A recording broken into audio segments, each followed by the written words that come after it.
একজন পুরুষকে যদি জিজ্ঞেস করা হয় যে তার শখের নারী কে, স্বভাবতই সবাই উত্তর দেবে তার মা। কেউ বা বলবে তার বোন, কেউ বা বলবে তার নানি, যে তাকে কোলেপিঠে করে মানুষ করেছে।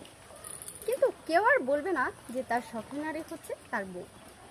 আমাদের বাঙালি পুরুষদের একটাই সমস্যা, তারা যদি তাদের বউকে বেশি ভালোবাসে, সবাই বলবে যে সে বউ পাগলা। তাতে তার মান সম্মান বউয়ের কাছে কমে যাবে, সবার কাছে ছোট হয়ে যাবে। অথচ আপনি কি ভেবে দেখেছেন, একজন পুরুষ যদি অসুস্থ হয়, তার স্ত্রী কিন্তু হাসপাতালে রাতের পর রাত জাগে। আভিজাত্য বংশ ছেড়ে দিয়ে স্বল্প বেতনে চাকরি করা ছেলের হাত ধরে চলে আসে। সারা বছর মাসের পর মাস ঝাল তরকারি খেয়েও কিন্তু বাপের বাড়ি কোনো অভিযোগ করে না। সেই চিরচেনা বিছানা, মায়ের হাতে রান্না, নিজে ঘরবাড়ি ছেড়ে দিয়ে একটা অপরিচিত ছেলের হাত ধরে চলে আসে এবং সারা জীবন কাটিয়ে দেয়। তারপরেও কি একজন স্ত্রী তার পুরুষের শখী নারী হওয়ার যোগ্যতা রাখে না?